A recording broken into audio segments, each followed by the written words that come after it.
Welcome back, ladies and gentlemen, to another JVS review of the hit DC Universe CW show Stargirl. Episode 10 here is Brainwave Jr. So let's go with a quick synopsis of the episode. As Henry hones his newfound skills, uncovers secrets from his family's past, force him to make a difficult decision. Courtney, Yolanda, Beth, and Rick latest plans brings them face to face with a member of the ISA. So, we're going to jump directly into what this episode brings. It starts off with a nice back montage of the way Pat and Barbara met. As we see both of them in Blue Valley, you still don't fully understand why Barbara's in Blue Valley, but if you pay attention to early episodes, we know exactly why Pat's in Blue Valley, as he was following up on leads of the Injustice Society of America. That's why he's in Blue Valley. They meet over a banana split, and it's really cute, really sweet. And after that, it fast forwards to the end of episode 9 with Barbara just wondering what the heck is going on with the staff hovering, and then it falls. And at this point, finally, Pat and Courtney tell Barbara that Courtney's a superhero. Courtney's been fighting crime. And Barbara, just like we kind of thought she would, loses it. She is upset so much by this news of Pat being a sidekick and Courtney being a superhero. This is the moment right here that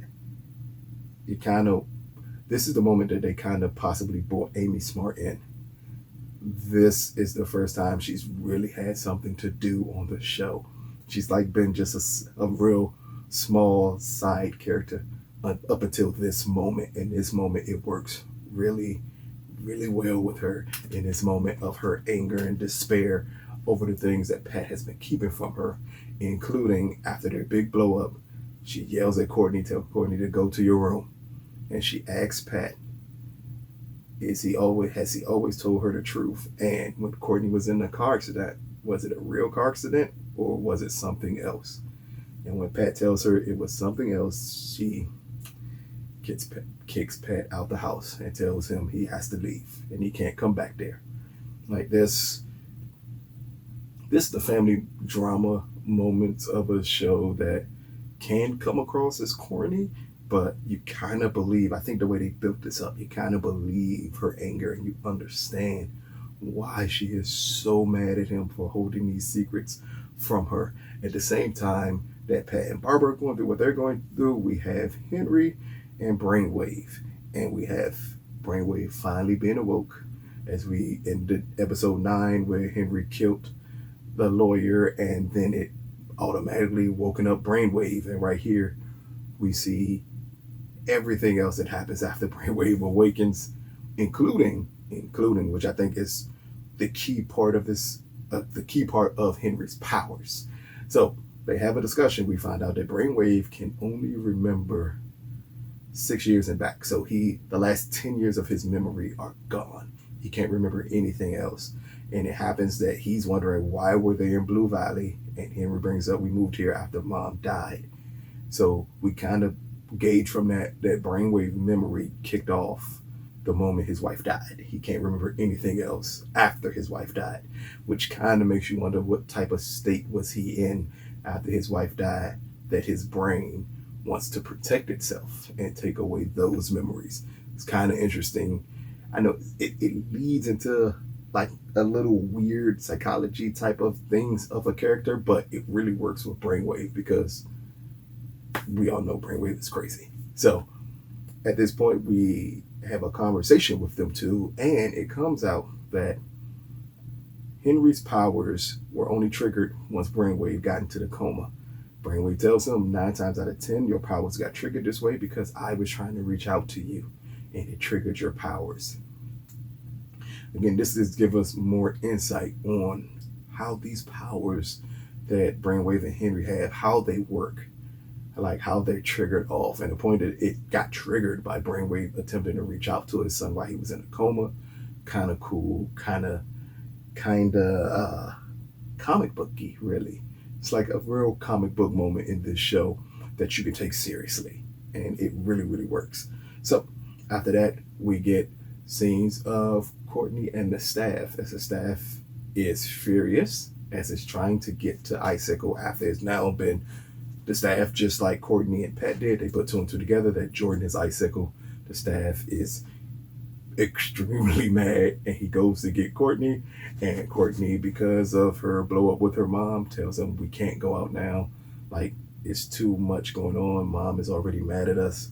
And the staff goes out on its own as Jordan arrives at the hospital to see Brainwave. They have a conversation about the machine, and Jordan realizes that Brainwave cannot remember anything. And he tells him, don't worry about it. We'll bring you to Dr. Ito, and he can restore your memory. At this point, the staff attacks Jordan. This is a pretty cool scene. Like, clearly it's at the point where the staff is basically Doctor Strange's cape, but it really, really works in this scene.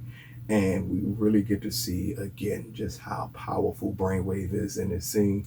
As the staff blasts Jordan and attempts to attack Brainwave, he stops it flat, which leads to Jordan freezing the staff and him then taking possession of the staff. As him and Brainwave are leaving the hospital, we see Henry ducking, dodging. He's trying to avoid Jordan at all costs. Another key part of this story here. Henry believes Jordan has killed his mom. They do a short little clip of Brainwave talking to his sleep, and he brings up Mary, which is his wife. Then he brings up Jordan, and the way he's hinted towards it, it kind of sounds like, a little bit, it sounds like Jordan may have killed his wife, but it's never explicitly said that. But that's what it comes across at, which leads Henry to go back home, review the tapes again, and he reviews the tape of the day his mom died and his father talking about it. Again, his father never fully says Jordan killed his mom, but in Henry's head, that's exactly what happened. Now, all of this is to set up a huge fight at the end of this episode between the Justice Society of America and Dragon King. As we get to the point where, again, Jordan takes Brainwave to the Dragon King to attempt to get back his memory. At the same time, Henry goes to Stargirl, informs her that, hey, Jordan has your staff, and Jordan killed my mom.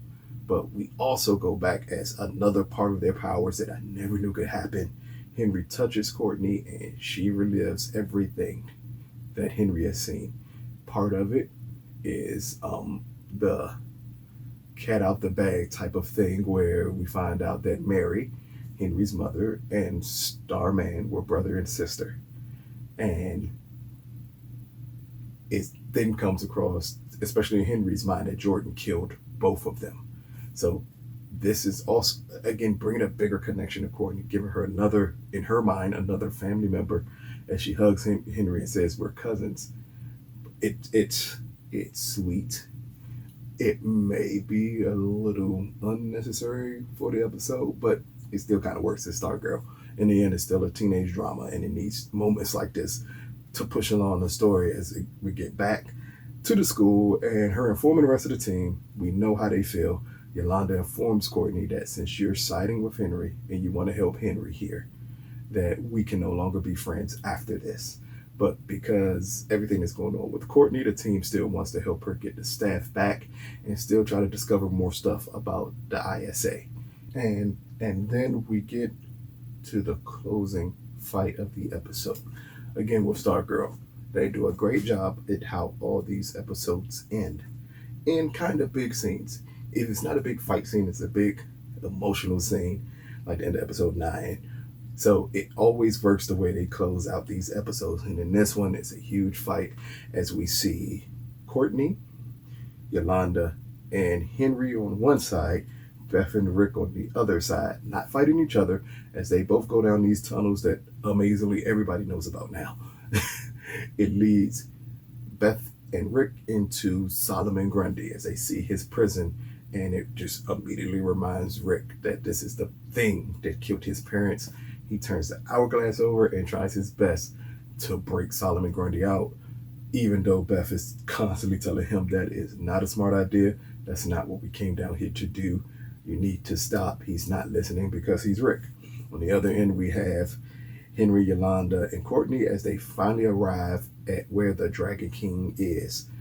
And we see another picture of Sydney as she's still locked up. But as they arrive, Sydney ends up telling them, she's here, let me out, let me kill her.